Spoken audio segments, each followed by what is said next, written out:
Figure 6.1. The year 2014 saw the first large-scale outbreak of Ebola virus, electron micrograph, left, in human populations in West Africa, right. Such epidemics are now widely reported and documented, but viral epidemics are sure to have plagued human populations since the origin of our species. Credit left. Modification of work by Thomas W. Geisbert. Chapter outline. 6.1 Viruses. 6.2 The viral life cycle. 6.3 Isolation, culture, and identification of viruses. 6.4 Viroids, virusoids, and prions. Public health measures in the developed world have dramatically reduced mortality from viral epidemics. But when epidemics do occur, they can spread quickly with global air travel. In 2009, an outbreak of H1N1 influenza spread across various continents. In early 2014, cases of Ebola in Guinea led to a massive epidemic in Western Africa. This included the case of an infected man who traveled to the United States, sparking fears the epidemic might spread beyond Africa. Until the late 1930s and the advent of the electron microscope, no one had seen a virus. Yet treatments for preventing or curing viral infections were used and developed long before that.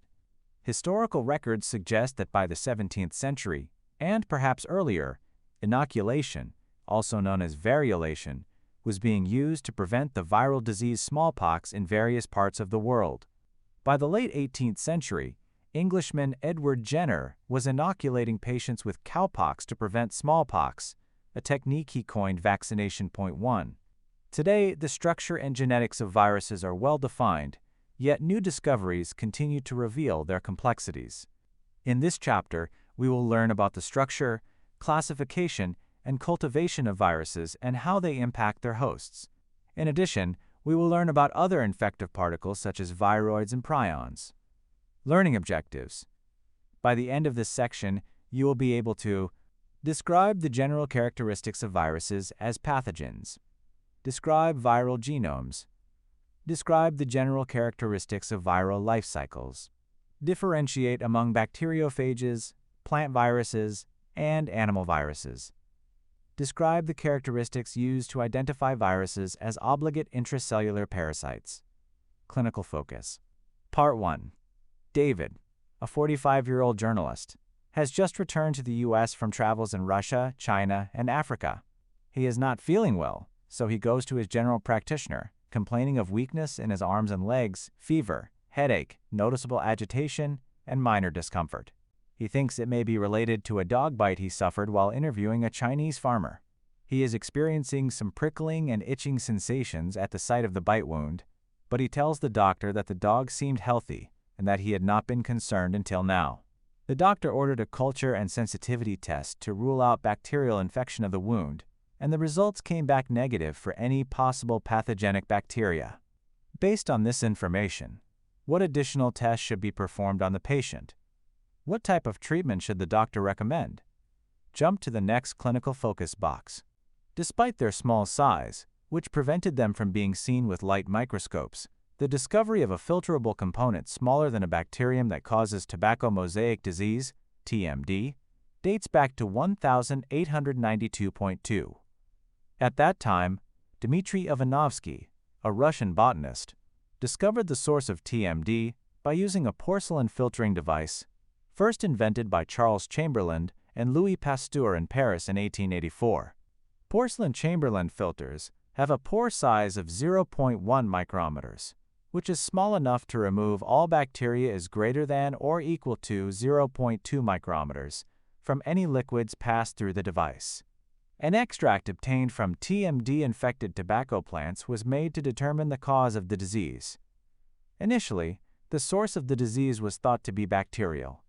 It was surprising to everyone when Ivanovsky, using a Chamberlain filter, found that the cause of TMD was not removed after passing the extract through the porcelain filter.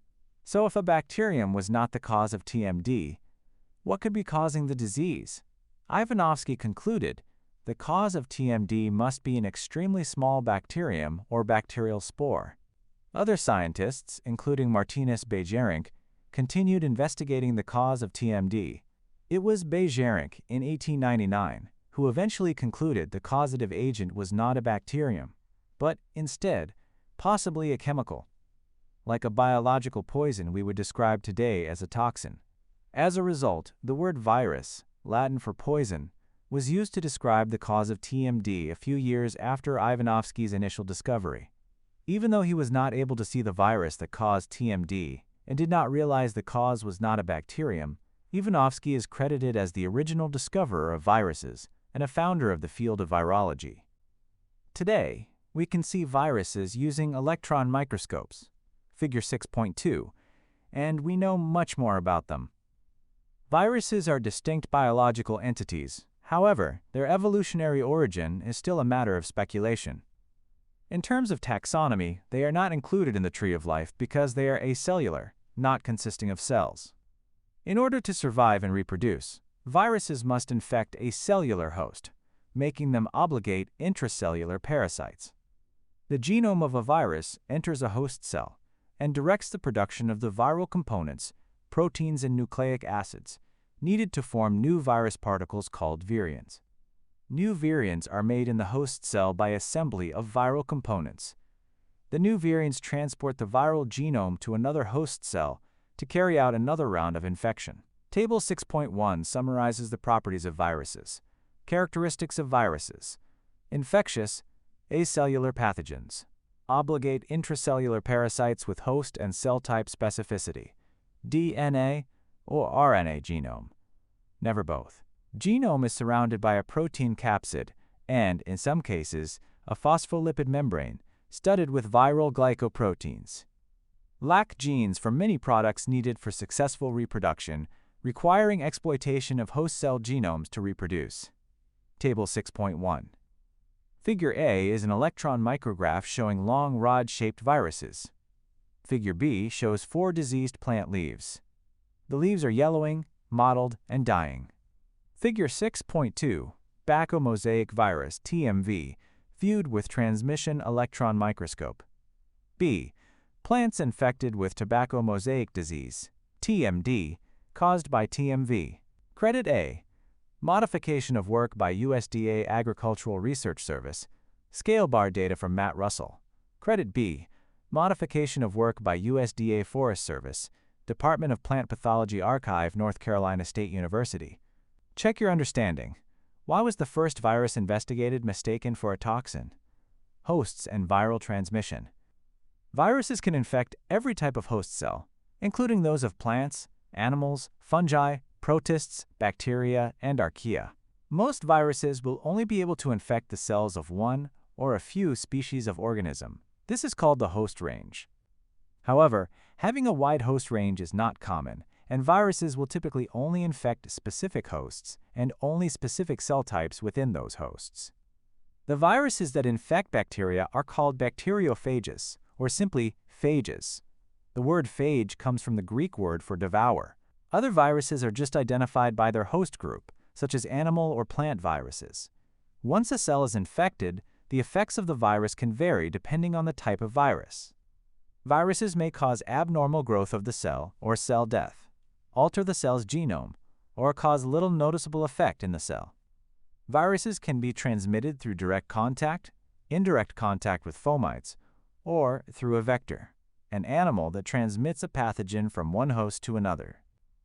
Arthropods such as mosquitoes, ticks, and flies are typical vectors for viral diseases, and they may act as mechanical vectors or biological vectors. Mechanical transmission occurs when the arthropod carries a viral pathogen on the outside of its body and transmits it to a new host by physical contact. Biological transmission occurs when the arthropod carries the viral pathogen inside its body and transmits it to the new host through biting. In humans, a wide variety of viruses are capable of causing various infections and diseases. Some of the deadliest emerging pathogens in humans are viruses.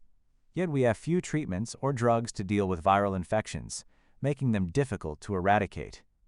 Viruses that can be transmitted from an animal host to a human host can cause zoonoses. For example, the avian influenza virus originates in birds but can cause disease in humans.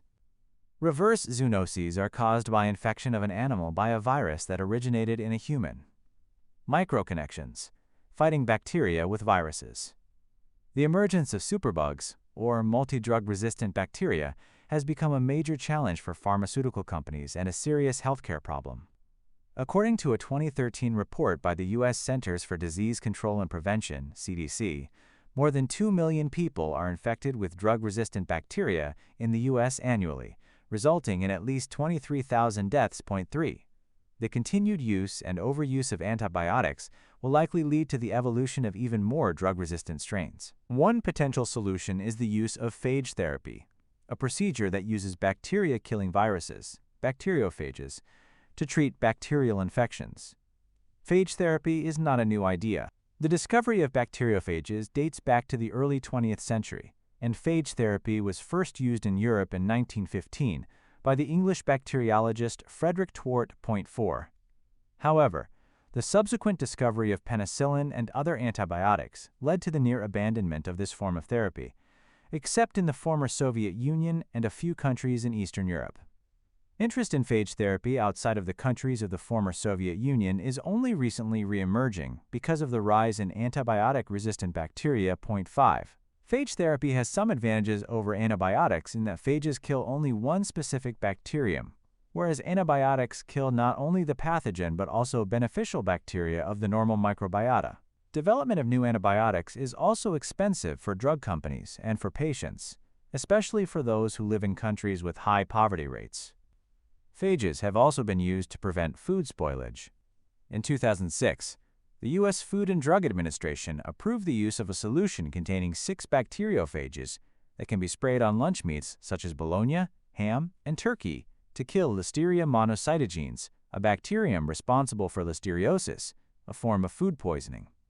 Some consumers have concerns about the use of phages on foods, however, especially given the rising popularity of organic products. Foods that have been treated with phages must declare, quote, bacteriophage preparation in the list of ingredients, or include a label declaring that the meat has been treated with antimicrobial solution to reduce microorganisms. 6. Check your understanding. Why do humans not have to be concerned about the presence of bacteriophages in their food? What are 3 ways that viruses can be transmitted between hosts? Viral structures.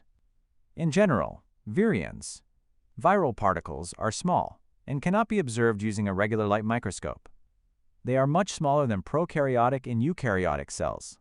This is an adaptation allowing viruses to infect these larger cells. See Figure 6.3. The size of a virion can range from 20 nanometers for small viruses up to 900 nanometers for typical large viruses. See Figure 6.4. Recent discoveries, however, have identified new giant viral species, such as Pandoravirus salinus and Pithovirus sibericum, with sizes approaching that of a bacterial cell. 7. Figure A is an electron micrograph showing a virus on the surface of a bacterial cell. The virus has a large head region, a thick neck, and thin spider-like legs attached to the bacterium. Figure B is a drawing that labels the outside of the head as the capsid with the viral genome inside, the neck as the sheath, and the legs as tail fibers. Figure 6.3 A. In this transmission electron micrograph, a bacteriophage, a virus that infects bacteria, is dwarfed by the bacterial cell it infects. B. An illustration of the bacteriophage in the micrograph. Credit A. Modification of work by U.S. Department of Energy, Office of Science, LBL-PBD. A scale showing sizes of various entities. The largest is a frog egg at 1 millimeter. Human egg cells and plen are approximately 400 micrometers. Typical plant and animal cells range from 10 to 100 micrometers. Red blood cells are under 10 micrometers. Mitochondria and bacteria are approximately 1 micrometer. Smallpox is approximately 500 nanometers.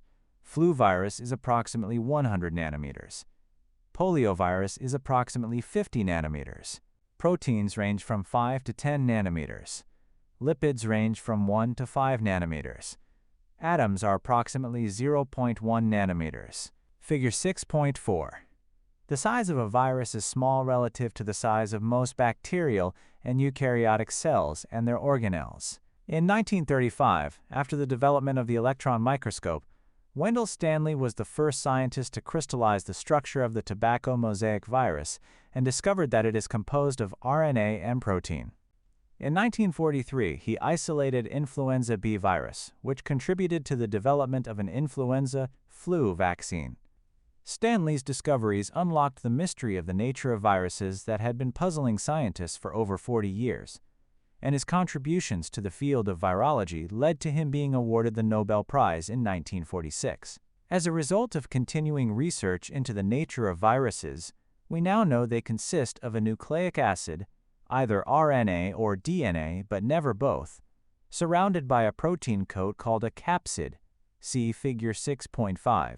The interior of the capsid is not filled with cytosol, as in a cell, but instead it contains the bare necessities in terms of genome and enzymes needed to direct the synthesis of new virions.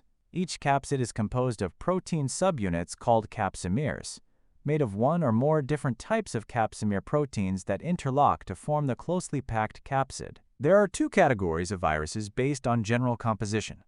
Viruses formed from only a nucleic acid and capsid are called naked viruses or non-enveloped viruses.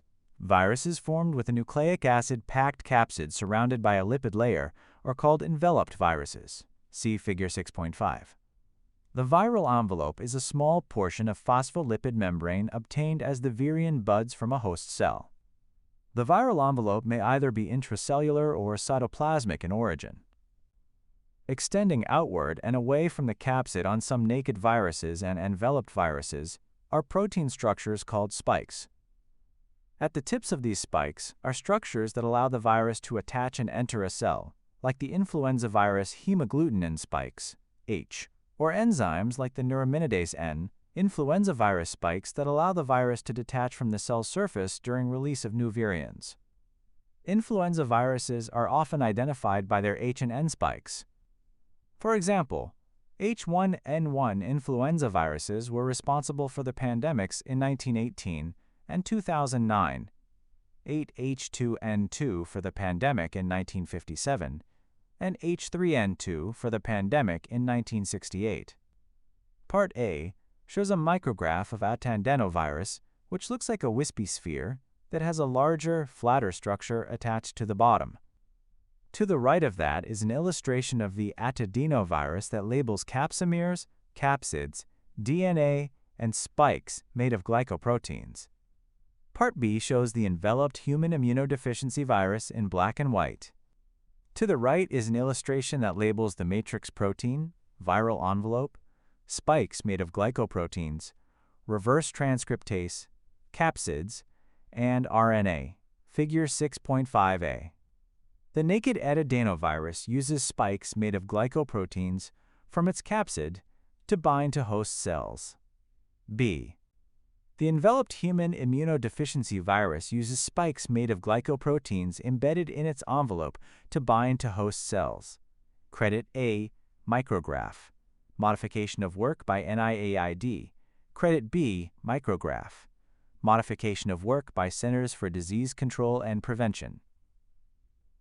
Viruses vary in the shape of their capsids, which can be either helical, polyhedral, or complex. A helical capsid forms the shape of tobacco mosaic virus, TMV, a naked helical virus, an Ebola virus, an enveloped helical virus. The capsid is cylindrical or rod-shaped, with the genome fitting just inside the length of the capsid. Polyhedral capsids form the shapes of poliovirus and rhinovirus, and consist of a nucleic acid surrounded by a polyhedral, many-sided, capsid in the form of an icosahedron. An icosahedral capsid is a three-dimensional, 20-sided structure with 12 vertices. These capsids somewhat resemble a soccer ball. Both helical and polyhedral viruses can have envelopes. Viral shapes seen in certain types of bacteriophages, such as T4 phage, and pox viruses, like vaccinia virus, may have features of both polyhedral and helical viruses, so they are described as a complex viral shape. See Figure 6.6. In the bacteriophage complex form, the genome is located within the polyhedral head, and the sheath connects the head to the tail fibers and tail pins that help the virus attach to receptors on the host cell's surface. Pox viruses that have complex shapes are often brick-shaped, with intricate surface characteristics not seen in the other categories of capsid. Figure A is a helical virus, which has a long linear structure. The outer proteins are small spheres arranged into a long, hollow tube.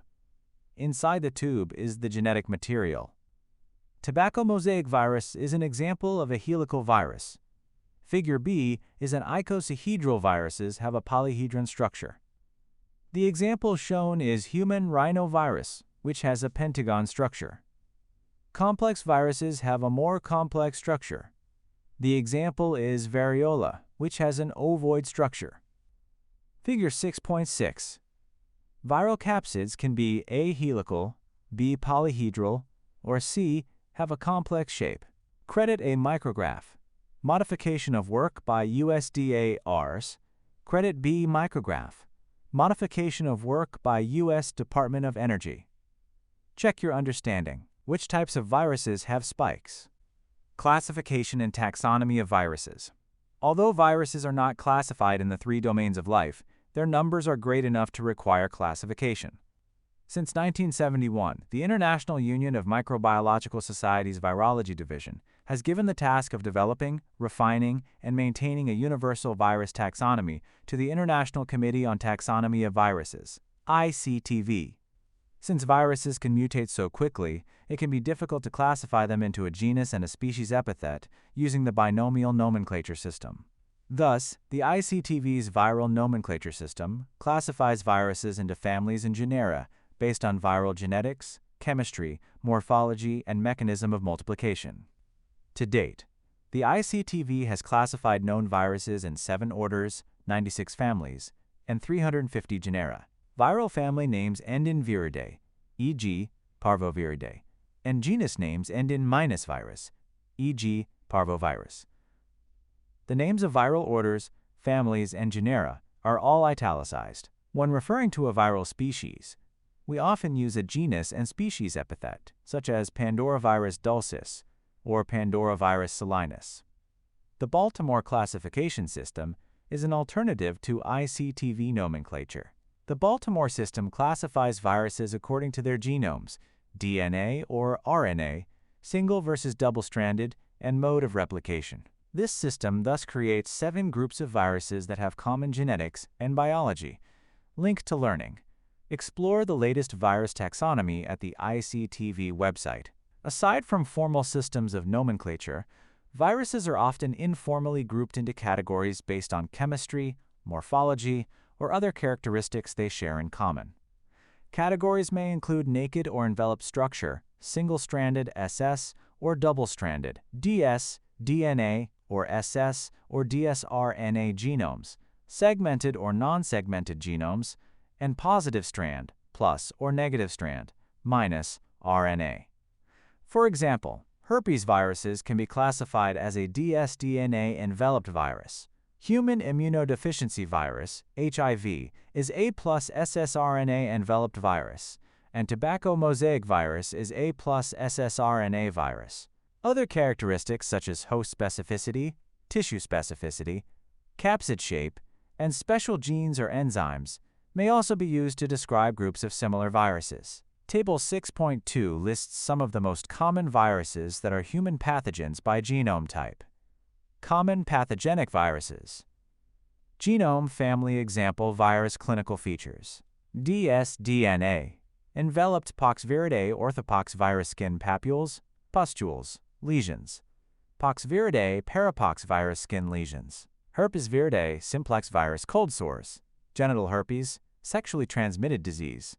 dsDNA, naked adenoviridae, adenovirus respiratory infection, common cold. Papillomaviridae, papillomavirus genital warts, cervical, vulvar, or vaginal cancer. Reoviridae, reovirus, gastroenteritis, severe diarrhea, stomach flu. ssDNA, naked, parvoviridae, adeno-associated dependoparvovirus. A, respiratory tract infection.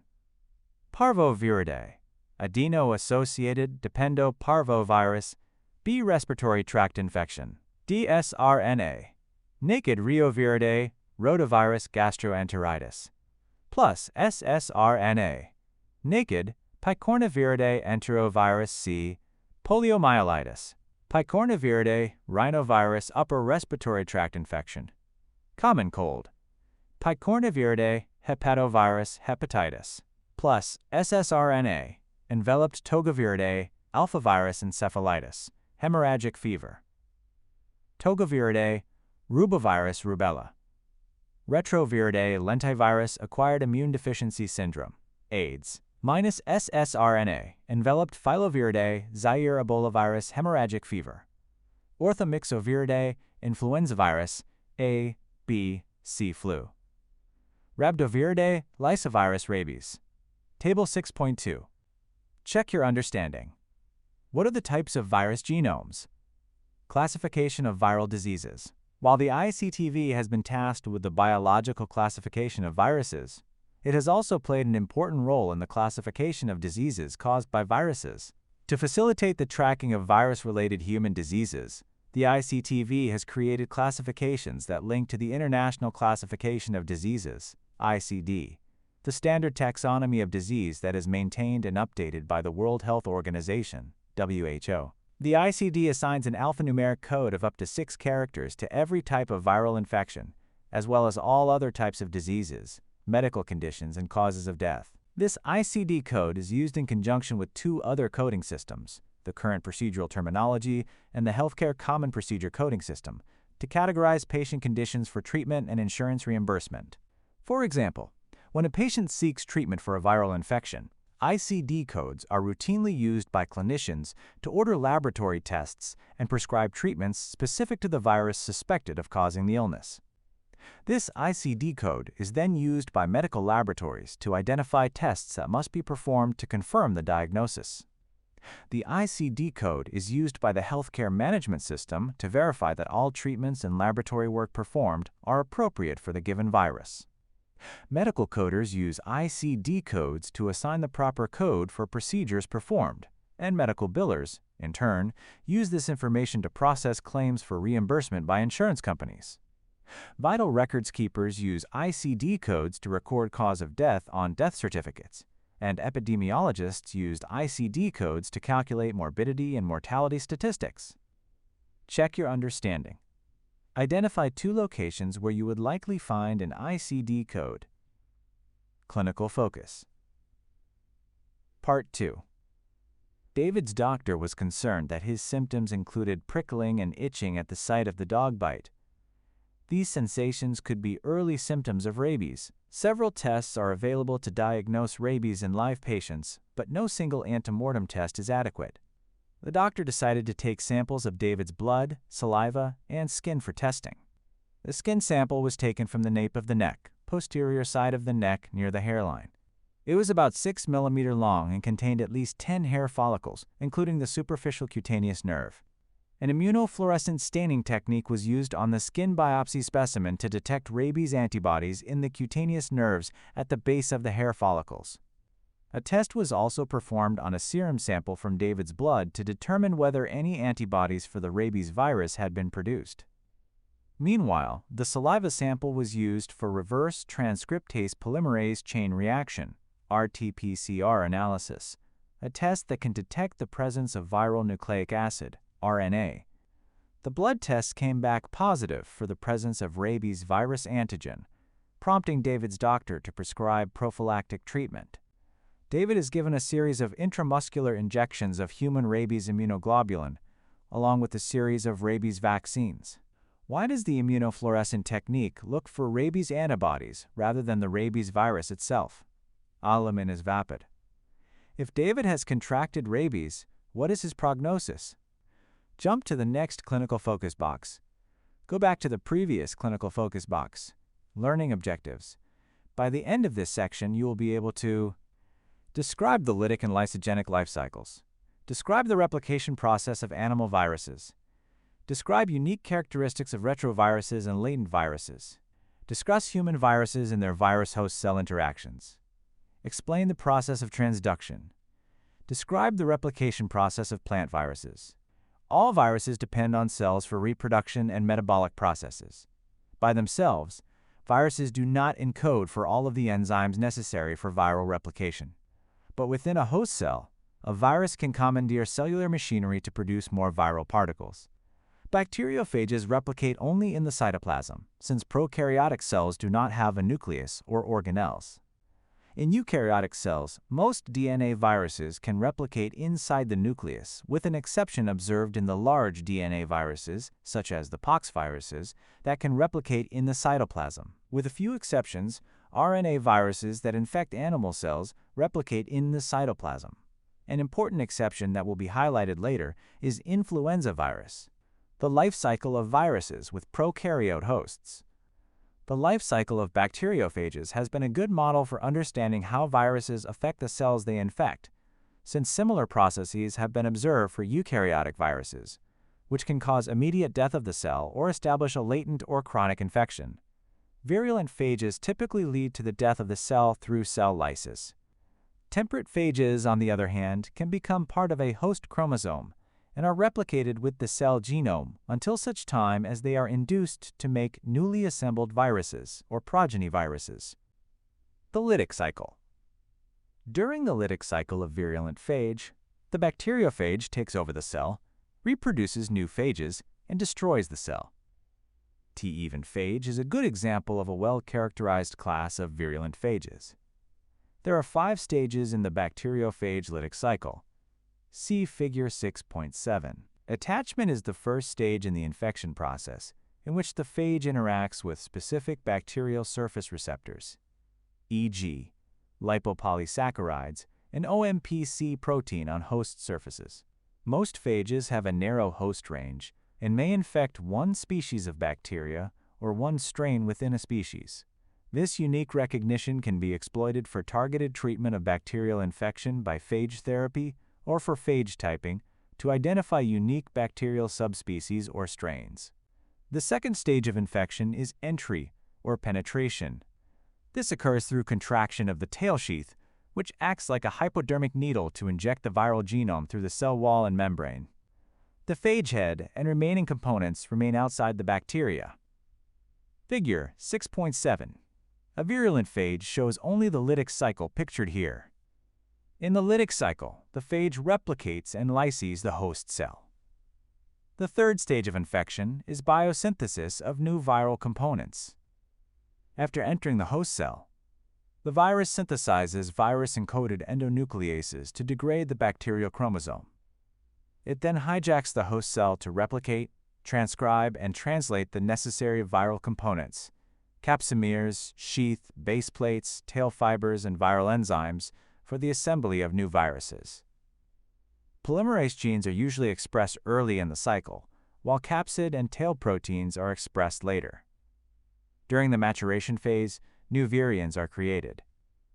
To liberate free phages, the bacterial cell wall is disrupted by phage proteins, such as halin or lysozyme. The final stage is release. Mature viruses burst out of the host cell in a process called lysis, and the progeny viruses are liberated into the environment to infect new cells, the lysogenic cycle. In a lysogenic cycle, the phage genome also enters the cell through attachment and penetration. A prime example of a phage with this type of life cycle is the lambda phage. During the lysogenic cycle, instead of killing the host, the phage genome integrates into the bacterial chromosome and becomes part of the host. The integrated phage genome is called a prophage. A bacterial host with a prophage is called a lysogen. The process in which a bacterium is infected by a temperate phage is called lysogeny. It is typical of temperate phages to be latent or inactive within the cell. As the bacterium replicates its chromosome, it also replicates the phage's DNA and passes it on to new daughter cells during reproduction.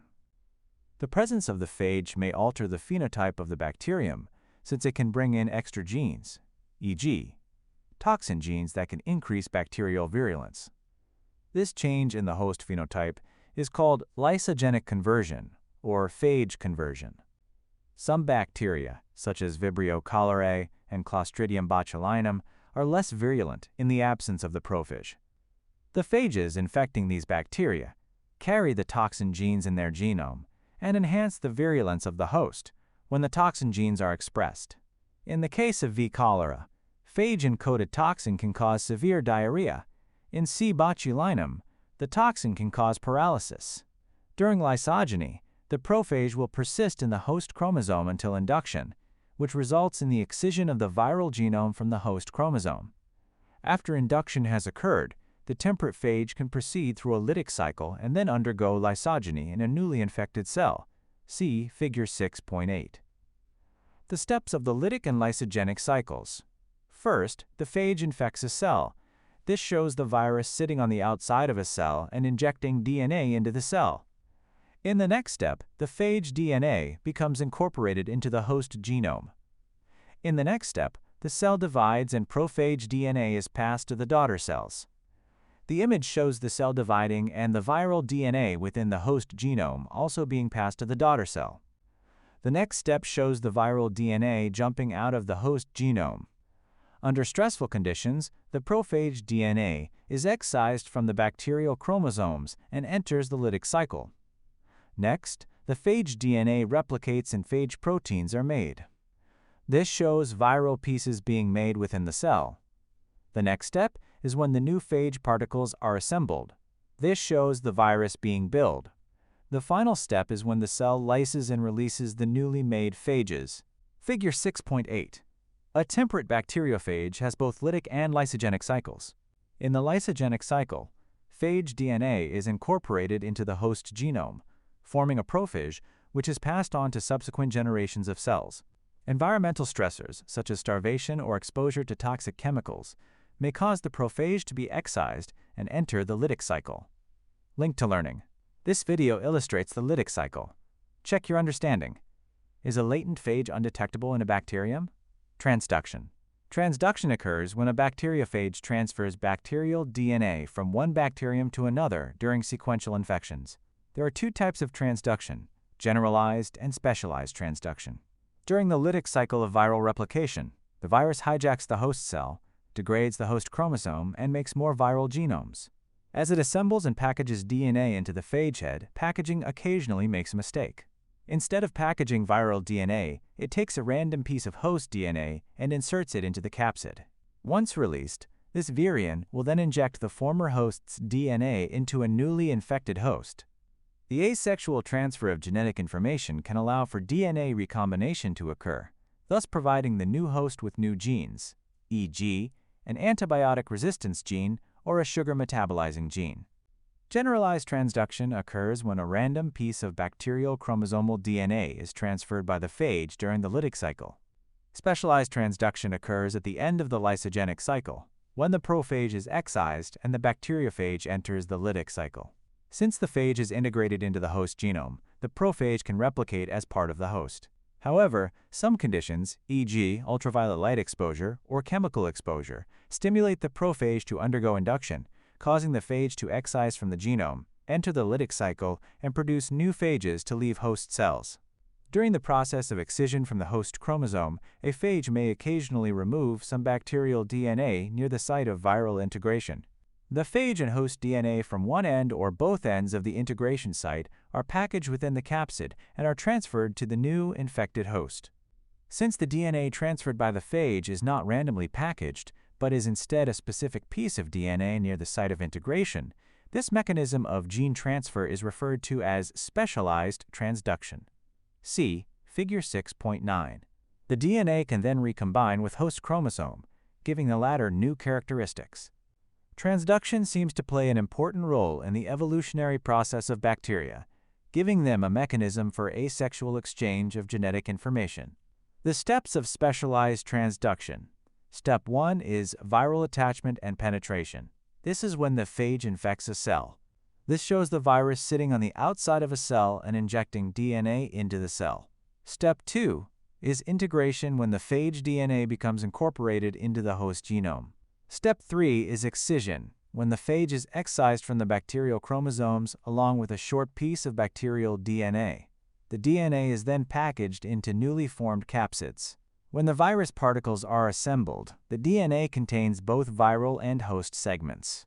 Step 4 is infection when the phage contains both viral and bacterial. DNA infects a new host cell. Step 5 is recombination when the phage DNA, along with the attached bacterial DNA, are incorporated into a new cell. The image shows a new bacterial cell with virus DNA, as well as other bacterial DNA in its genome. Figure 6.9. This flowchart illustrates a mechanism of specialized transduction. An integrated phage excises, bringing with it a piece of the DNA adjacent to its insertion point. On reinfection of a new bacterium, the phage DNA integrates along with the genetic material acquired from the previous host. Check your understanding. Which phage life cycle is associated with which forms of transduction? Life cycle of viruses with animal hosts. Lytic animal viruses follow similar infection stages to bacteriophages: attachment, penetration, biosynthesis, maturation, and release. See Figure 6.10. However, the mechanisms of penetration, nucleic acid biosynthesis, and release differ between bacterial and animal viruses. After binding to host receptors, animal viruses enter through endocytosis, engulfment by the host cell, or through membrane fusion, viral envelope with the host cell membrane.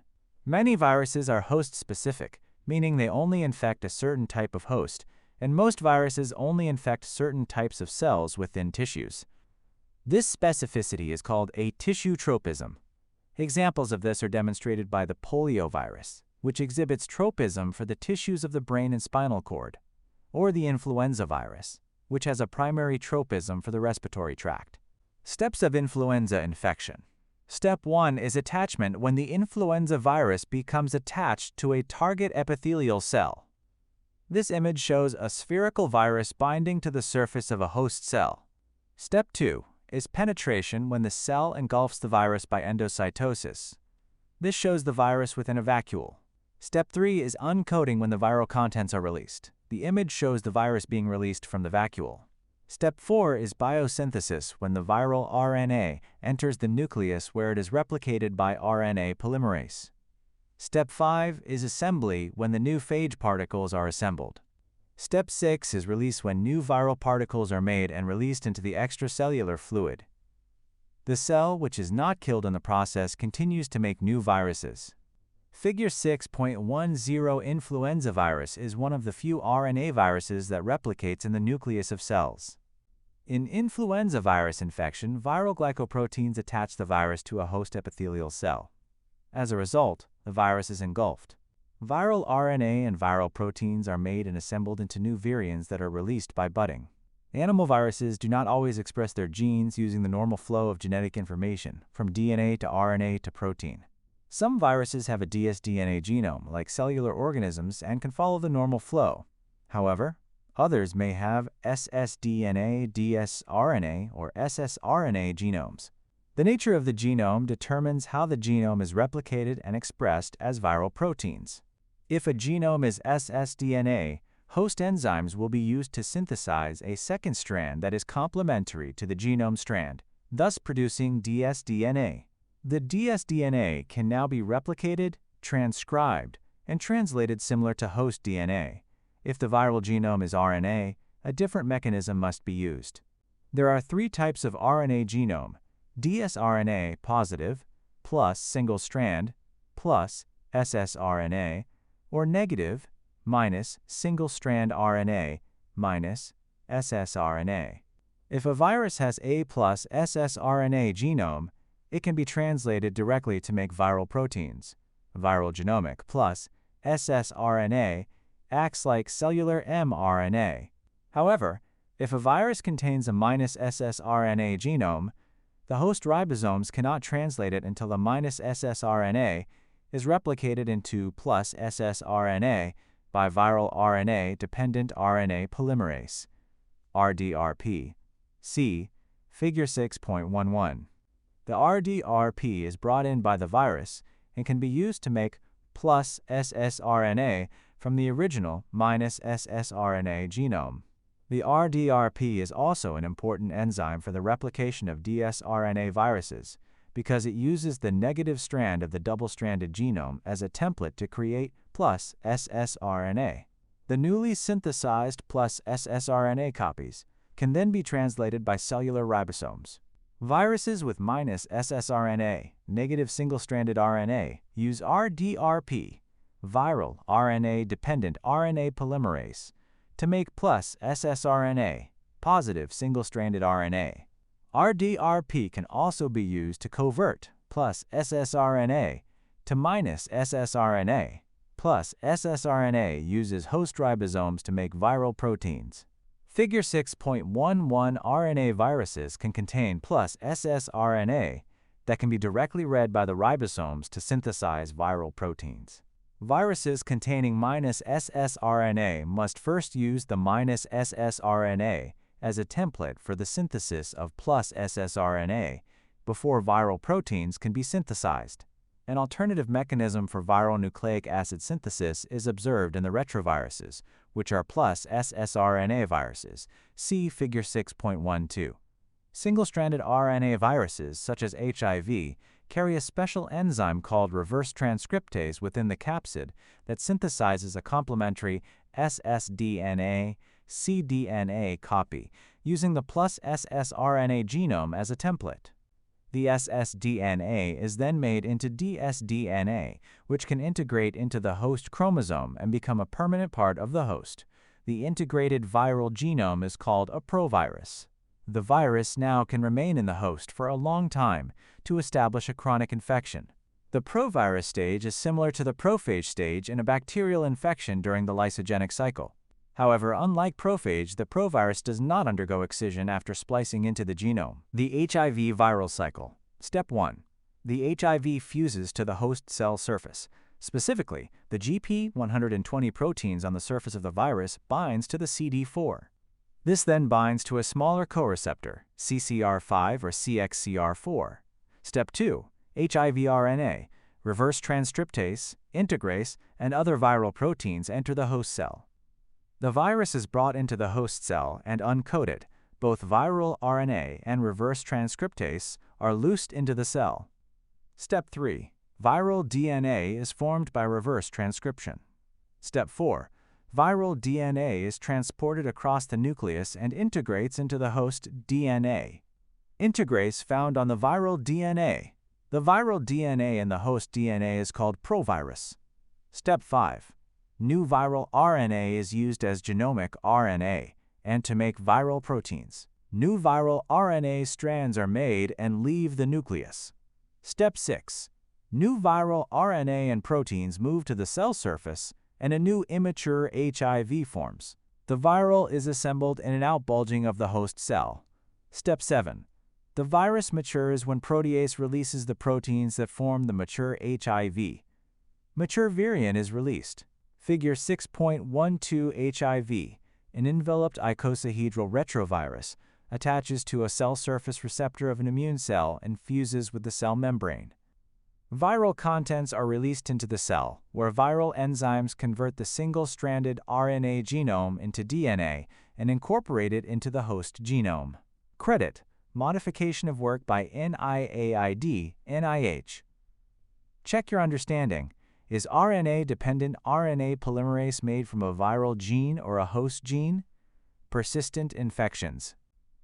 Persistent infection occurs when a virus is not completely cleared from the system of the host, but stays in certain tissues or organs of the infected person. The virus may remain silent or undergo productive infection without seriously harming or killing the host. Mechanisms of persistent infection may involve the regulation of the viral or host gene expressions, or the alteration of the host immune response. The two primary categories of persistent infections are latent infection and chronic infection. Examples of viruses that cause latent infections include herpes simplex virus, oral and genital herpes, varicella zoster virus, chickenpox and shingles, and Epstein-Barr virus, mononucleosis. Hepatitis C virus and HIV are two examples of viruses that cause long-term chronic infections. Latent infection. Not all animal viruses undergo replication by the lytic cycle. There are viruses that are capable of remaining hidden or dormant inside the cell in a process called latency. These types of viruses are known as latent viruses and may cause latent infections. Viruses capable of latency may initially cause an acute infection before becoming dormant. For example, the varicella zoster virus infects many cells throughout the body and causes chickenpox, characterized by a rash of blisters covering the skin. About 10 to 12 days post-infection, the disease resolves and the virus goes dormant, living within nerve cell ganglia for years. During this time, the virus does not kill the nerve cells or continue replicating. It is not clear why the virus stops replicating within the nerve cells and expresses few viral proteins, but in some cases, typically after many years of dormancy, the virus is reactivated and causes a new disease called shingles, figure 6.13. Whereas chickenpox affects many areas throughout the body, shingles is a nerve cell-specific disease emerging from the ganglia in which the virus was dormant. Figure A is an electron micrograph that shows a spear within a larger blob-shaped structure. Figure B shows raised red dots on a person's face. Figure 6.13. A. Varicella zoster, the virus that causes chickenpox, has an enveloped icosahedral capsid visible in this transmission electron micrograph. Its double-stranded DNA genome becomes incorporated in the host DNA-B. After a period of latency, the virus can reactivate in the form of shingles, usually manifesting as a painful, localized rash on one side of the body. Credit A. Modification of work by Erskine Palmer and B.G. Parton. Scale bar data from Matt Russell. Credit B. Paulo O/Flickr. CC BY. Latent viruses may remain dormant by existing as circular viral genome molecules outside of the host chromosome. Others become proviruses by integrating into the host genome.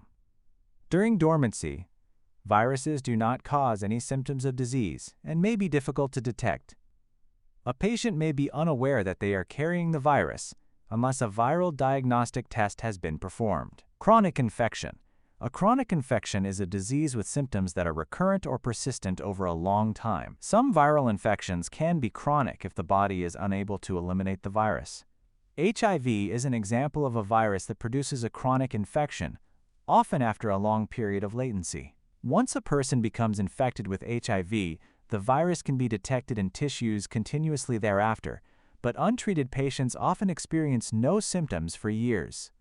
However, the virus maintains chronic persistence through several mechanisms that interfere with immune function, including preventing expression of viral antigens on the surface of infected cells, altering immune cells themselves, restricting expression of viral genes, and rapidly changing viral antigens through mutation. Eventually, the damage to the immune system results in progression of the disease leading to acquired immunodeficiency syndrome, AIDS. The various mechanisms that HIV uses to avoid being cleared by the immune system are also used by other chronically infecting viruses, including the hepatitis C virus. Check your understanding. In what two ways can a virus manage to maintain a persistent infection? Life cycle of viruses with plant hosts. Plant viruses are more similar to animal viruses than they are to bacteriophages. Plant viruses may be enveloped or non-enveloped. Like many animal viruses, plant viruses can have either a DNA or RNA genome and be single-stranded or double-stranded.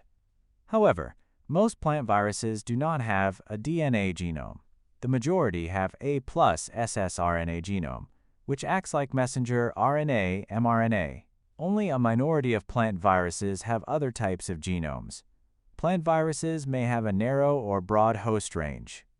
For example, the citrus tristeza virus infects only a few plants of the citrus genus, whereas the cucumber mosaic virus infects thousands of plants of various plant families. Most plant viruses are transmitted by contact between plants or by fungi, nematodes, insects, or other arthropods that act as mechanical vectors. However, some viruses can only be transferred by a specific type of insect vector. For example, a particular virus might be transmitted by aphids but not whiteflies. In some cases, viruses may also enter healthy plants through wounds, as might occur due to pruning or weather damage. Viruses that infect plants are considered biotrophic parasites, which means that they can establish an infection without killing the host, similar to what is observed in the lysogenic life cycles of bacteriophages. Viral infection can be asymptomatic, latent, or can lead to cell death, lytic infection. The life cycle begins with the penetration of the virus into the host cell. Next, the virus is uncoated within the cytoplasm of the cell when the capsid is removed. Depending on the type of nucleic acid, cellular components are used to replicate the viral genome and synthesize viral proteins for assembly of new virions. To establish a systemic infection, the virus must enter a part of the vascular system of the plant, such as the phloem. The time required for systemic infection may vary from a few days to a few weeks, depending on the virus, the plant species, and the environmental conditions. The virus life cycle is complete when it is transmitted from an infected plant to a healthy plant. Check your understanding. What is the structure and genome of a typical plant virus? Viral growth curve. Unlike the growth curve for a bacterial population, the growth curve for a virus population over its life cycle does not follow a sigmoidal curve. During the initial stage, an inoculum of virus causes infection. In the eclipse phase, viruses bind and penetrate the cells with no virions detected in the medium. The chief difference that next appears in the viral growth curve compared to a bacterial growth curve occurs when virions are released from the lysid host cell at the same time. Such an occurrence is called a burst, and the number of virions per bacterium released is described as the burst size. In a one-step multiplication curve for bacteriophage, the host cells lyse, releasing many viral particles to the medium, which leads to a very steep rise in viral titer, the number of virions per unit volume. If no viable host cells remain, the viral particles begin to degrade during the decline of the culture. See Figure 6.14. The y-axis of the graph is logarithm of number of infectious virions. The x-axis of the graph is hours. The beginning of the line has a downward slope and is labeled 1. Inoculation. Inoculum of virus binds to cells. Next is a flat region of the line labeled 2. Eclipse. Virions penetrate the cell. Next is an upward slope labeled 3. Burst. Host cells release many viral particles. Next is another flat region labeled 4. Burst size. Number of virions released per bacterium. Figure 6.14. The one-step multiplication curve for a bacteriophage population follows 3 steps. 1. Inoculation, during which the virions attach to host cells. 2. Eclipse, during which entry of the viral genome occurs. And 3. Burst, when sufficient numbers of new virions are produced and emerge from the host cell. The burst size is the maximum number of virions produced per bacterium. Check your understanding. What aspect of the life cycle of a virus leads to the sudden increase in the growth curve? Ion ethics. Unregistered treatments. Ebola is incurable and deadly. The outbreak in West Africa in 2014 was unprecedented, dwarfing other human Ebola epidemics in the level of mortality.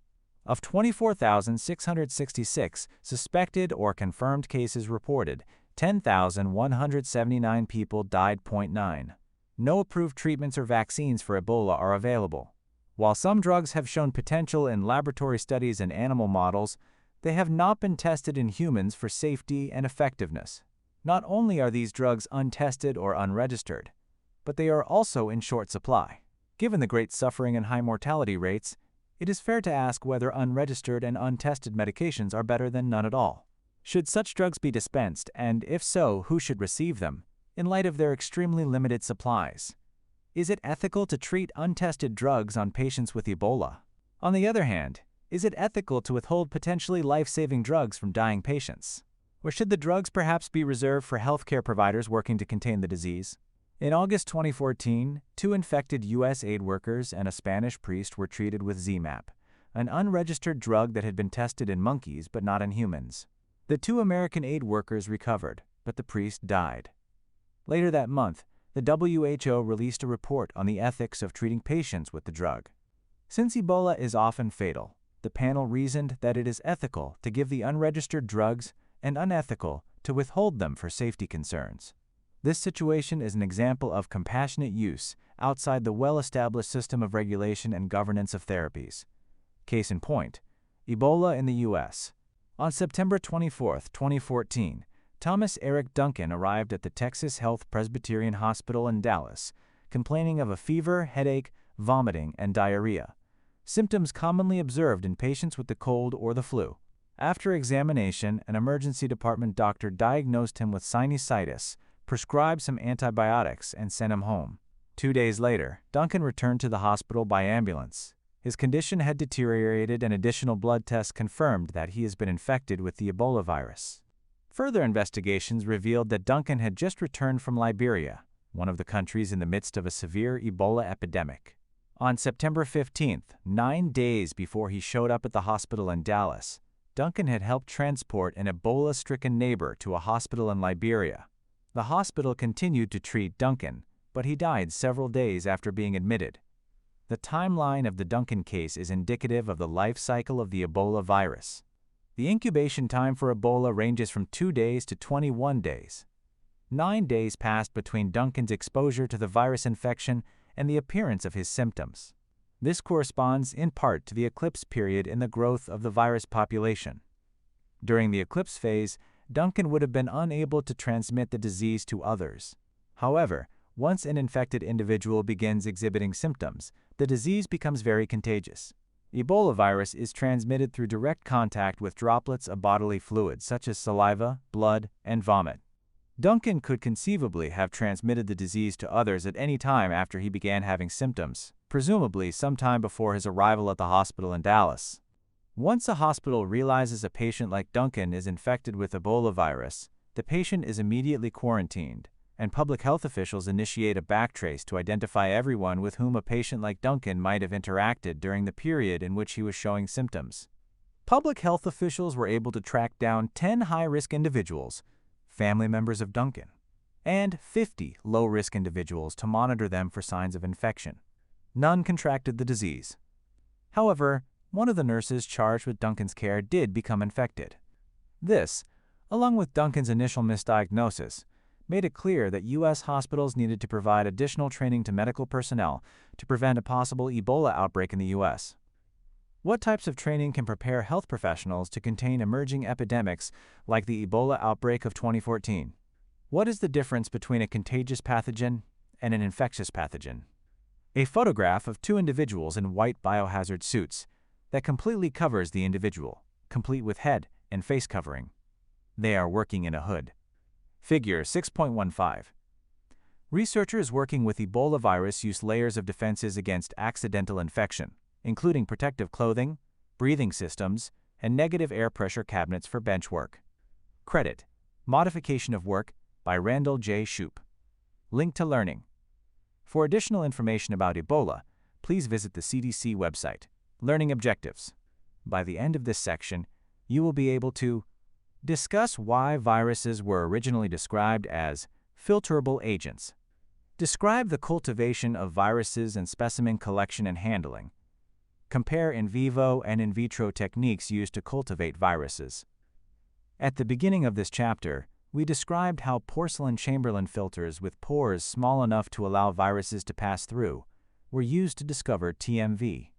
Today, porcelain filters have been replaced with membrane filters and other devices used to isolate and identify viruses. Isolation of viruses. Unlike bacteria, many of which can be grown on an artificial nutrient medium, viruses require a living host cell for replication. Infected host cells, eukaryotic or prokaryotic, can be cultured and grown, and then the growth medium can be harvested as a source of virus. Virions in the liquid medium can be separated from the host cells by either centrifugation or filtration. Filters can physically remove anything present in the solution that is larger than the virions. The viruses can then be collected in the filtrate. See Figure 6.16. Figure A is an electron micrograph showing pores and bacteria that are larger than the pores. Figure B is a drawing showing 3 particles in a container above a flask. A filter pore size of 5 micrometers blocks the largest of the particles and lets the smaller 2 through. The filter pore size of 200 nanometers, 0.2 micrometers, only allows the smallest particles through. Figure 6.16. Membrane filters can be used to remove cells or viruses from a solution. A. This scanning electron micrograph shows rod-shaped bacterial cells captured on the surface of a membrane filter. Note differences in the comparative size of the membrane pores and bacteria. Viruses will pass through this filter. B. The size of the pores in the filter determines what is captured on the surface of the filter, animal and bacteria, blue, and removed from liquid passing through. Note the viruses, green, pass through the finer filter. Credit A. Modification of work by U.S. Department of Energy. Check your understanding. What size filter pore is needed to collect a virus? Cultivation of viruses. Viruses can be grown in vivo, within a whole living organism, plant or animal, or in vitro, outside a living organism in cells in an artificial environment. Flat horizontal cell culture flasks, see Figure 6.17a, are a common vessel used for in vitro work. Bacteriophages can be grown in the presence of a dense layer of bacteria, also called a bacterial lawn, grown in a 0.7% soft agar in a petri dish or flat horizontal flask. See Figure 6.17b. As the phage kills the bacteria, many plaques are observed among the cloudy bacterial lawn. Figure A shows bottles laying on their side with red liquid. The bottles have screw caps. Figure B shows 3 plates covered in bacterial growth, which is a smooth beige lawn. Each plate has small dots that are regions of no growth. Some plates have many of these plaques. Some have few. Figure 6.17a. Flasks like this may be used to culture human or animal cells for viral culturing. B. These plates contain bacteriophage T4, grown on an Escherichia coli lawn. Clear plaques are visible where host bacterial cells have been lysed. Viral titers increase on the plates to the left. Credit A. Modification of work by National Institutes of Health. Credit B. Modification of work by American Society for Microbiology. Animal viruses require cells within a host animal or tissue culture cells derived from an animal. Animal virus cultivation is important for 1. Identification and diagnosis of pathogenic viruses in clinical specimens, 2. Production of vaccines, and 3. Basic research studies. In vivo, host sources can be a developing embryo in an embryonated bird's egg, e.g., chicken, turkey, or a whole animal. For example, most of the influenza vaccine manufactured for annual flu vaccination programs is cultured in hen's eggs. The embryo, or host animal, serves as an incubator for viral replication. See Figure 6.18. Location within the embryo or host animal is important. Many viruses have a tissue tropism and must therefore be introduced into a specific site for growth. Within an embryo, target sites include the amniotic cavity, the chorioallantoic membrane, or the yolk sac. Viral infection may damage tissue membranes, producing lesions called pox, disrupt embryonic development, or cause the death of the embryo. Figure A shows a technician injecting a tray of eggs with a syringe. Figure B shows an egg with syringes in various regions such as an outer layer, the chorioallantoic membrane, an inner region called the amniotic cavity, and another inner region called the yolk sac. The embryo is connected to the yolk sac and is within the amniotic cavity. Outside the chorioallantoic membrane is albumin, and around that is the shell. Figure 6.18a. The cells within chicken eggs are used to culture different types of viruses. B. Viruses can be replicated in various locations within the egg, including the chorioallantoic membrane, the amniotic cavity, and the yolk sac. Credit A. Modification of work by Chung Huang/YouTube. For in vitro studies, various types of cells can be used to support the growth of viruses. A primary cell culture is freshly prepared from animal organs or tissues. Cells are extracted from tissues by mechanical scraping or mincing to release cells, or by an enzymatic method using trypsin or collagenase to break up tissue and release single cells into suspension. Because of anchorage dependence requirements, primary cell cultures require a liquid culture medium in a petri dish or tissue culture flask, so cells have a solid surface, such as glass or plastic, for attachment and growth. Primary cultures usually have a limited lifespan. When cells in a primary culture undergo mitosis and a sufficient density of cells is produced, cells come in contact with other cells. When this cell-to-cell contact occurs, mitosis is triggered to stop. This is called contact inhibition, and it prevents the density of the cells from becoming too high. To prevent contact inhibition, cells from the primary cell culture must be transferred to another vessel with fresh growth medium. This is called a secondary cell culture. Periodically, cell density must be reduced by pouring off some cells and adding fresh medium to provide space and nutrients to maintain cell growth. In contrast to primary cell cultures, continuous cell lines, usually derived from transformed cells or tumors, are often able to be subcultured many times, or even grown indefinitely, in which case they are called immortal. Continuous cell lines may not exhibit anchorage dependency, they will grow in suspension, and may have lost their contact inhibition. As a result, continuous cell lines can grow in piles or lumps, resembling small tumor growths. See Figure 6.19. Figure A begins with induvial cells isolated from lung tissue. These few cells are put on a plate and are the primary cell culture. These cells will grow to fill the plate and will stop when the plate is full. This is called contact inhibition. In order to grow more cells, some of these cells are transferred to a new plate. This is now called a secondary cell culture. Figure B begins with transformed cells or individual cells isolated from a tumor that are put on a plate. These cells form a continuous culture because they continue to grow on top of each other even after the plate is full. Figure 6.19. Cells for culture are prepared by separating them from their tissue matrix. A. Primary cell cultures grow attached to the surface of the culture container. Contact inhibition slows the growth of the cells once they become too dense and begin touching each other. At this point, growth can only be sustained by making a secondary culture. B. Continuous cell cultures are not affected by contact inhibition. They continue to grow regardless of cell density. Credit: Micrographs. Modification of work by Centers for Disease Control and Prevention. An example of an immortal cell line is the HeLa cell line, which was originally cultivated from tumor cells obtained from Henrietta Lacks, a patient who died of cervical cancer in 1951. HeLa cells were the first continuous tissue culture cell line and were used to establish tissue culture as an important technology for research in cell biology, virology, and medicine. Prior to the discovery of HeLa cells, scientists were not able to establish tissue cultures with any reliability or stability. More than 6 decades later, this cell line is still alive and being used for medical research.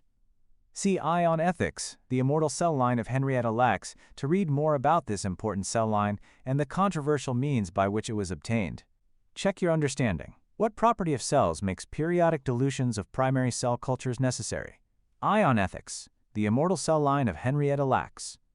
In January 1951, Henrietta Lacks, a 30-year-old African-American woman from Baltimore, was diagnosed with cervical cancer at Johns Hopkins Hospital. We now know her cancer was caused by the human papillomavirus, HPV. Cytopathic effects of the virus altered the characteristics of her cells in a process called transformation, which gives the cells the ability to divide continuously. This ability, of course, resulted in a cancerous tumor that eventually killed Mrs. Lacks in October at age 31. Before her death, samples of her cancerous cells were taken without her knowledge or permission. The samples eventually ended up in the possession of Dr. George Gay, a biomedical researcher at Johns Hopkins University. Gay was able to grow some of the cells from Lacks's sample, creating what is known today as the immortal HeLa cell line. These cells have the ability to live and grow indefinitely, and even today are still widely used in many areas of research. According to Lacks's husband, neither Henrietta nor the family gave the hospital permission to collect her tissue specimen. Indeed, the family was not aware until 20 years after Lacks's death that her cells were still alive and actively being used for commercial and research purposes. Yet HeLa cells have been pivotal in numerous research discoveries related to polio, cancer, and AIDS, among other diseases. The cells have also been commercialized, although they have never themselves been patented. Despite this, Henrietta Lacks' estate has never benefited from the use of the cells, although, in 2013, the Lacks family was given control over the publication of the genetic sequence of her cells. In 2023, her family reached a settlement with biotech company Thermo Fisher, whom they had sued for knowingly profiting from the cell line without compensating the Lacks family. This case raises several bioethical issues surrounding patients' informed consent and the right to know. At the time Lacks's tissues were taken, there were no laws or guidelines about informed consent. Does that mean she was treated fairly at the time? Certainly by today's standards, the answer would be no. Harvesting tissue or organs from a dying patient without consent is not only considered unethical but illegal, regardless of whether such an act could save other patients' lives. Is it ethical then for scientists to continue to use lax's tissues for research, even though they were obtained illegally by today's standards? Ethical or not, lax's cells are widely used today for so many applications that it is impossible to list them all. Is this a case in which the ends justify the means? Would Lax be pleased to know about her contribution to science and the millions of people who have benefited? Would she want her family to be compensated for the commercial products that have been developed using her cells? Or would she feel violated and exploited by the researchers who took part of her body without her consent? Because she was never asked, we will never know. In 2023, the family of Henrietta Lacks settled a historic lawsuit against Thermo Fisher Scientific. Each cell contains a large blue sphere with a cluster of orange ovals next to the sphere. A green web fills the rest of the cell. Figure 6.20a, multi-photon fluorescence image of HeLa cells in culture. Various fluorescent stains have been used to show the DNA cyan, microtubules green, and Golgi apparatus orange. Credit: modification of work by National Institutes of Health. Detection of a virus. Regardless of the method of cultivation, once a virus has been introduced into a whole host organism, embryo, or tissue culture cell, a sample can be prepared from the infected host, embryo, or cell line for further analysis under a bright field, electron, or fluorescent microscope. Cytopathic effects, CPEs, are distinct observable cell abnormalities due to viral infection.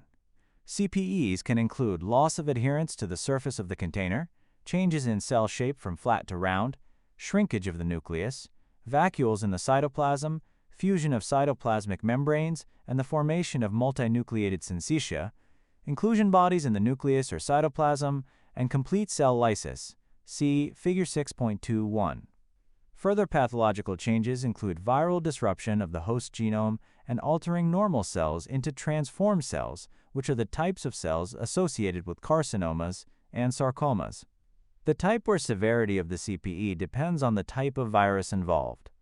Figure 6.21 lists CPEs for specific viruses. This is a table of cytopathic effects of specific viruses. The first example is paramyxovirus, which causes syncytium and faint basophilic cytoplasmic inclusion bodies. Small structures are seen within a cell. Next, poxvirus results in pink eosinophilic cytoplasmic inclusion bodies, seen as small structures, and cell swelling. Next, herpes virus causes cytoplasmic stranding, seen as an elongation of the cytoplasm, and nuclear inclusion bodies, seen as structures within the nucleus. Finally, adenovirus causes cell enlargement, rounding, and distinctive grape-like clusters. Figure 6.21. Credit micrographs. Modification of work by American Society for Microbiology. Link to learning. Watch this video to learn about the effects of viruses on cells. Hemagglutination assay. A serological assay is used to detect the presence of certain types of viruses in patient serum.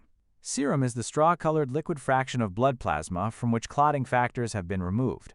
Serum can be used in a direct assay called a hemagglutination assay to detect specific types of viruses in the patient sample. Hemagglutination is the agglutination clumping together of erythrocytes, red blood cells. Many viruses produce surface proteins or spikes called hemagglutinins that can bind to receptors on the membranes of erythrocytes and cause the cells to agglutinate. Hemagglutination is observable without using the microscope, but this method does not always differentiate between infectious and non-infectious viral particles, since both can agglutinate erythrocytes. To identify a specific pathogenic virus using hemagglutination, we must use an indirect approach. Proteins called antibodies, generated by the patient's immune system to fight a specific virus, can be used to bind to components, such as hemagglutinins, that are uniquely associated with specific types of viruses. The binding of the antibodies with the hemagglutinins found on the virus subsequently prevent erythrocytes from directly interacting with the virus. So when erythrocytes are added to the antibody-coated viruses, there is no appearance of agglutination. Agglutination has been inhibited. We call these types of indirect assays for virus-specific antibodies hemagglutination inhibition, HAI assays. HAI can be used to detect the presence of antibodies specific to many types of viruses that may be causing or have caused an infection in a patient, even months or years after infection. See Figure 6.22. This assay is described in greater detail in agglutination assays. This chart has 3 columns labeled Components, Interactions, and Mictotiter Results. In row A, the components are the red blood cells, which do not interact with anything and show no reaction in a microtiter result. The lack of reaction is seen as a small red dot in the center of the well. In row B, the components are viruses and red blood cells. The viruses and red blood cells clump together, and this is seen in a microtiter result as redness throughout the well. This is called hemagglutination. In row C, the components are viruses, red blood cells, and antibodies. The viruses and antibodies clump together, but the red blood cells do not clump with anything. This is again seen as no reaction. This is called hemagglutination inhibition. Figure 6.22. This chart shows the possible outcomes of a hemagglutination test. Row A. Erythrocytes do not bind together and will sink to the bottom of the well plate. This becomes visible as a red dot in the center of the well. Row B. Many viruses have hemagglutinins that causes agglutination of erythrocytes. The resulting hemagglutination forms a lattice structure that results in red color throughout the well. Row C. Virus-specific antibody, the viruses and the erythrocytes are added to the well plate. The virus-specific antibodies inhibit agglutination, as can be seen as a red dot in the bottom of the well. Credit: Modification of work by Centers for Disease Control and Prevention. Check your understanding. What is the outcome of a positive HIA test? Nucleic acid amplification test. Nucleic acid amplification tests, NAAT, are used in molecular biology to detect unique nucleic acid sequences of viruses in patient samples.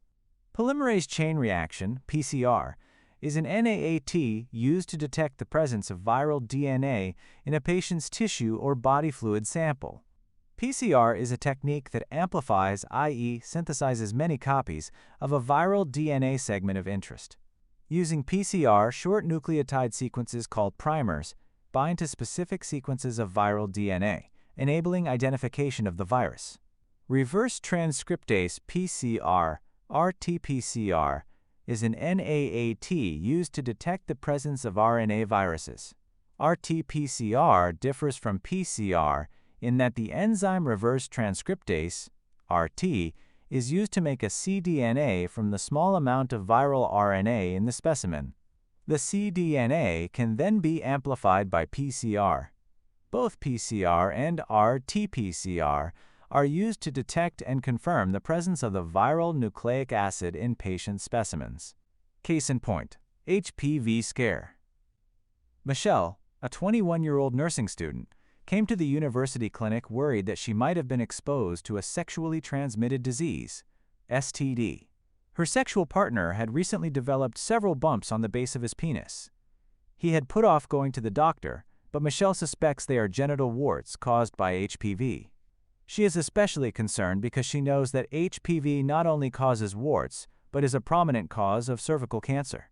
She and her partner always use condoms for contraception, but she is not confident that this precaution will protect her from HPV. Michelle's physician finds no physical signs of genital warts or any other STDs, but recommends that Michelle get a Pap smear along with an HPV test. The Pap smear will screen for abnormal cervical cells and the CPEs associated with HPV. The HPV test will test for the presence of the virus. If both tests are negative, Michelle can be more assured that she most likely has not become infected with HPV. However, her doctor suggests it might be wise for Michelle to get vaccinated against HPV to protect herself from possible future exposure. Why does Michelle's physician order 2 different tests instead of relying on one or the other? Enzyme immunoassay. Enzyme immunoassays, EIAs, rely on the ability of antibodies to detect and attach to specific biomolecules called antigens. The detecting antibody attaches to the target antigen with a high degree of specificity in what might be a complex mixture of biomolecules. Also included in this type of assay is a colorless enzyme attached to the detecting antibody. The enzyme acts as a tag on the detecting antibody and can interact with a colorless substrate, leading to the production of a colored end product. EIAs often rely on layers of antibodies to capture and react with antigens, all of which are attached to a membrane filter, See Figure 6.23. EIAs for viral antigens are often used as preliminary screening tests. If the results are positive, further confirmation will require tests with even greater sensitivity, such as a Western blot or an NAAT. EIAs are discussed in more detail in EIAs and ELISIS. The explanation of EIA is separated to show what occurs in a positive sample and what occurs in a negative sample. First, patient sample is applied to a membrane filter. If the sample contains viruses, they are trapped by the filter. Next, antibody with enzyme conjugate is added. Antibody will attach to antigen if present. Next is a wash step. If the virus is present, the enzyme binds to the virus, otherwise the enzyme washes away. Finally, substrate is added. If the antibody is present, because it is bound to the virus, the attached enzyme causes a color change. If no enzyme-linked antibody is present, no color change occurs. Figure 6.23. Similar to rapid over-the-counter pregnancy tests, EIAs for viral antigens require a few drops of diluted patient serum or plasma applied to a membrane filter. The membrane filter has been previously modified and embedded with antibody to viral antigen and internal controls. Antibody conjugate is added to the filter, with the targeted antibody attached to the antigen in the case of a positive test. Excess conjugate is washed off the filter. Substrate is added to activate the enzyme-mediated reaction to reveal the color change of a positive test. Credit: Modification of work by Kavitri, Wikimedia Commons. Check your understanding. What typically indicates a positive EIA test? Clinical focus. Part 3. Along with the RT-PCR analysis, David's saliva was also collected for viral cultivation. In general, no single diagnostic test is sufficient for ante-mortem diagnosis. Since the results will depend on the sensitivity of the assay, the quantity of virions present at the time of testing, and the timing of the assay, since release of virions in the saliva can vary. As it turns out, the result was negative for viral cultivation from the saliva. This is not surprising to David's doctor, because one negative result is not an absolute indication of the absence of infection. It may be that the number of virions in the saliva is low at the time of sampling. It is not unusual to repeat the test at intervals to enhance the chance of detecting higher virus loads. Should David's doctor modify his course of treatment based on these test results? Jump to the next clinical focus box. Go back to the previous clinical focus box. Learning objectives. By the end of this section, you will be able to describe viroids and their unique characteristics, describe virusoids and their unique characteristics, describe prions and their unique characteristics.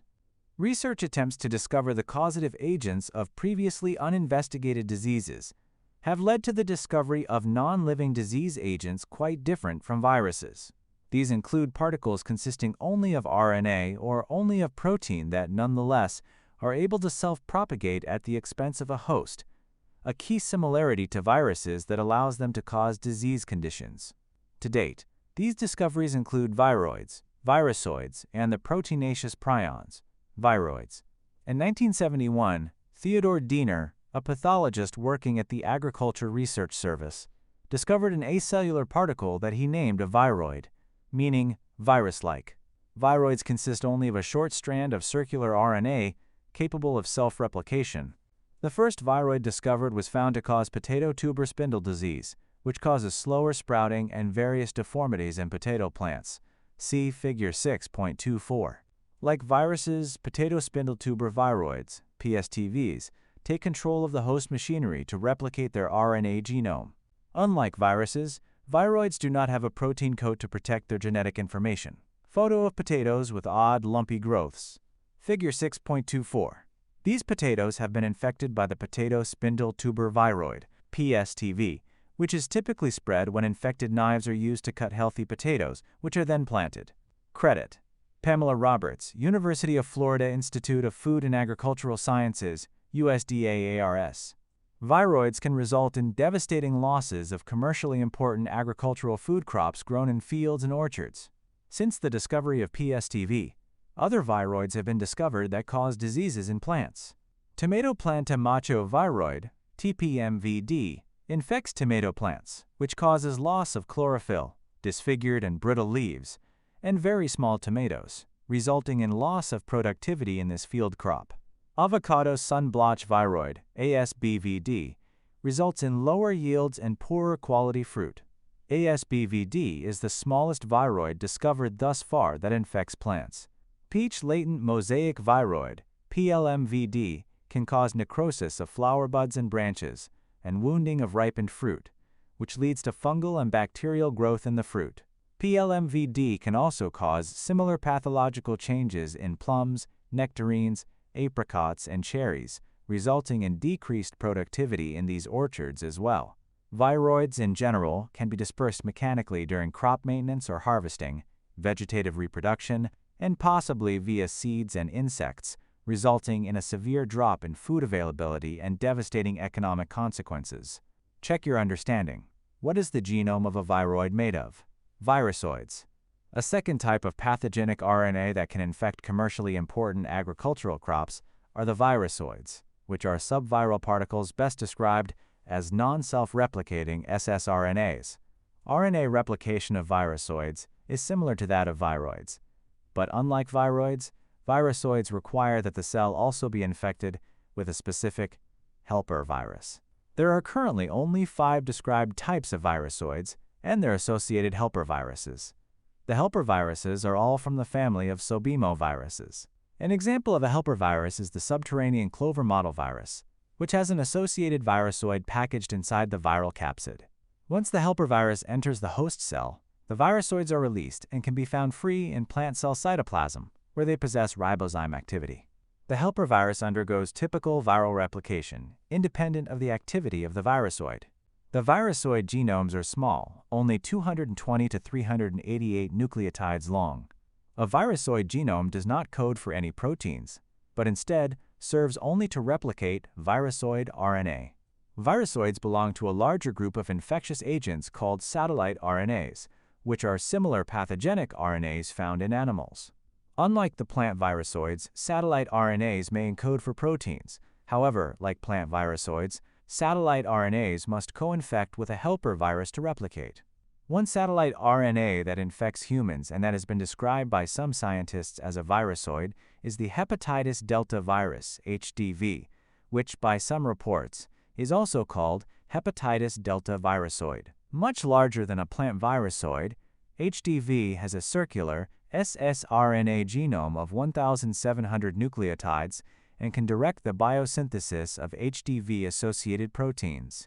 The HDV helper virus is the hepatitis B virus, HBV. Co-infection with HBV and HDV results in more severe pathological changes in the liver during infection, which is how HDV was first discovered. Check your understanding. What is the main difference between a viroid and a virusoid? Prions. At one time, scientists believed that any infectious particle must contain DNA or RNA.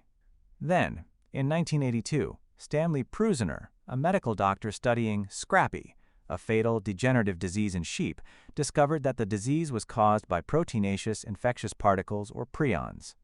Because proteins are acellular and do not contain DNA or RNA, Prusiner's findings were originally met with resistance and skepticism.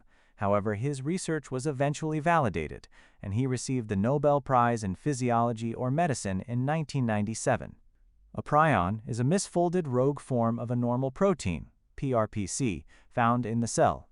This rogue prion protein, PRPSC, which may be caused by a genetic mutation or occur spontaneously, can be infectious, stimulating other endogenous normal proteins to become misfolded, forming plaques.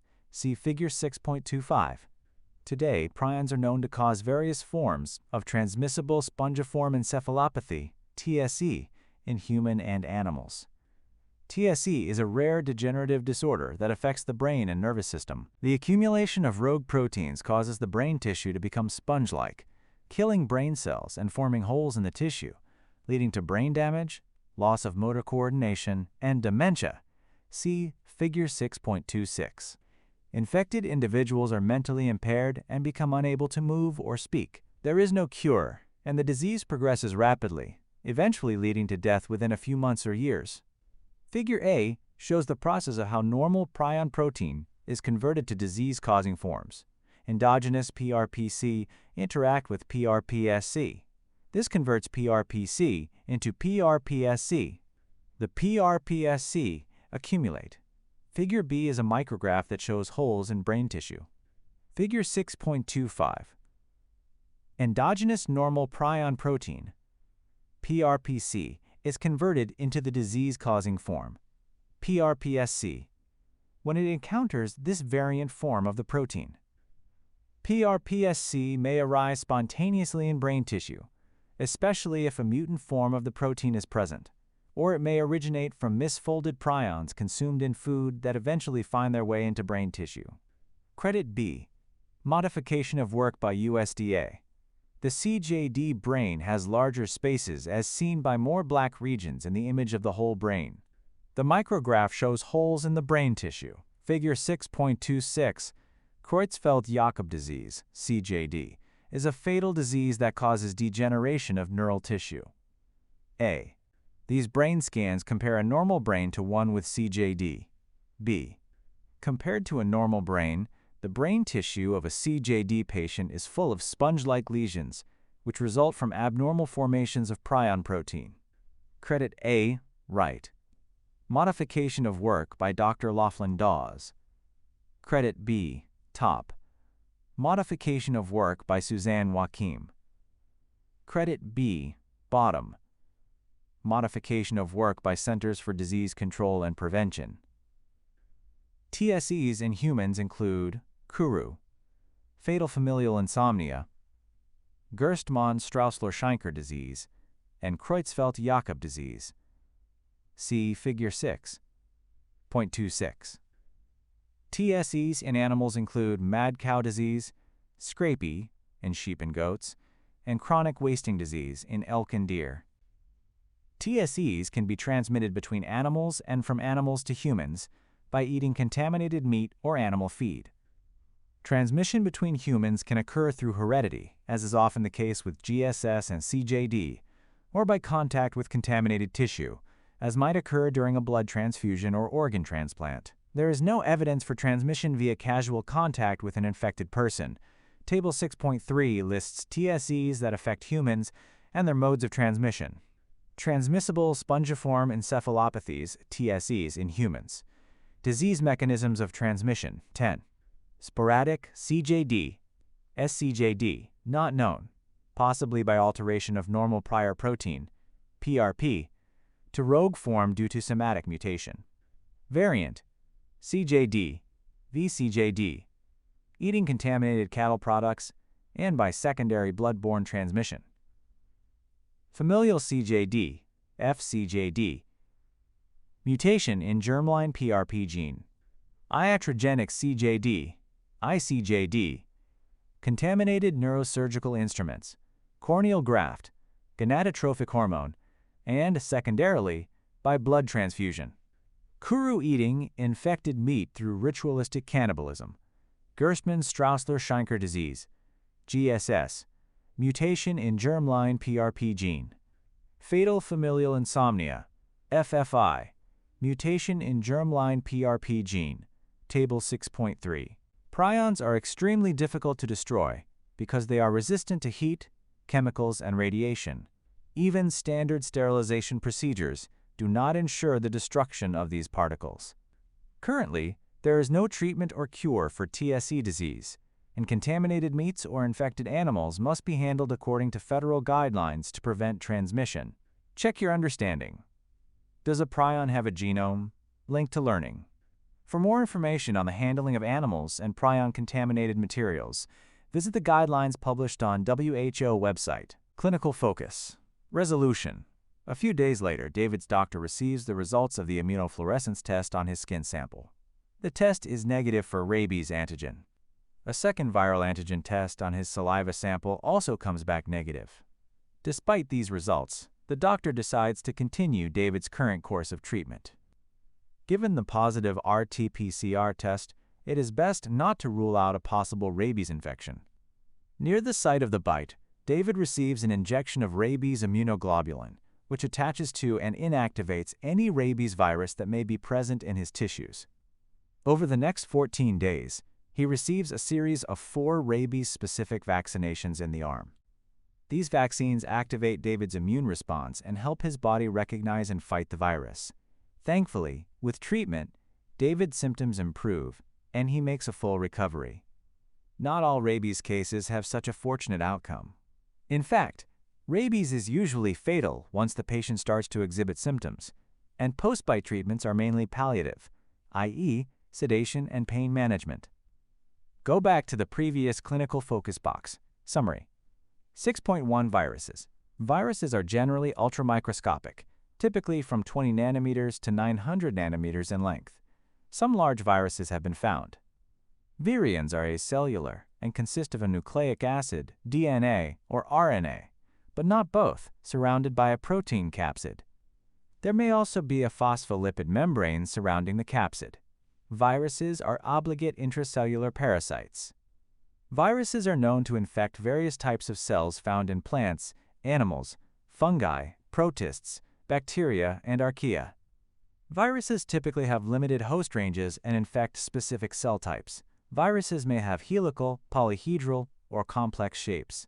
Classification of viruses is based on morphology, type of nucleic acid, host range, cell specificity, and enzymes carried within the virion.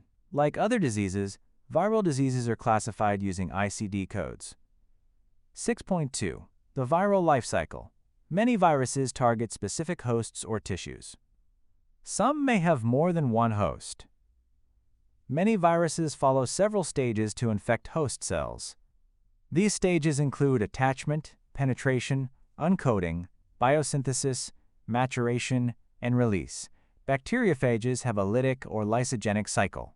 The lytic cycle leads to the death of the host, whereas the lysogenic cycle leads to integration of phage into the host genome. Bacteriophages inject DNA into the host cell, whereas animal viruses enter by endocytosis or membrane fusion. Animal viruses can undergo latency, similar to lysogeny for a bacteriophage. The majority of plant viruses are positive-strand ssRNA and can undergo latency, chronic, or lytic infection as observed for animal viruses. The growth curve of bacteriophage populations is a one-step multiplication curve and not a sigmoidal curve, as compared to the bacterial growth curve. Bacteriophages transfer genetic information between hosts using either generalized or specialized transduction.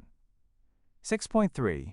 Isolation, culture, and identification of viruses. Viral cultivation requires the presence of some form of host cell, whole organism, embryo, or cell culture. Viruses can be isolated from samples by filtration. Viral filtrate is a rich source of released virions. Bacteriophages are detected by presence of clear plaques on bacterial lawn. Animal and plant viruses are detected by cytopathic effects, molecular techniques, PCR, RT-PCR, enzyme immunoassays, and serological assays. Hemagglutination assay, hemagglutination inhibition assay. 6.4 Viroids, virusoids, and prions. Other acellular agents such as viroids, virusoids, and prions also cause diseases. Viroids consist of small, naked ssRNAs that cause diseases in plants. Virusoids are ssRNAs that require other helper viruses to establish an infection. Prions are proteinaceous infectious particles that cause transmissible spongiform encephalopathies. Prions are extremely resistant to chemicals, heat, and radiation. There are no treatments for prion infection.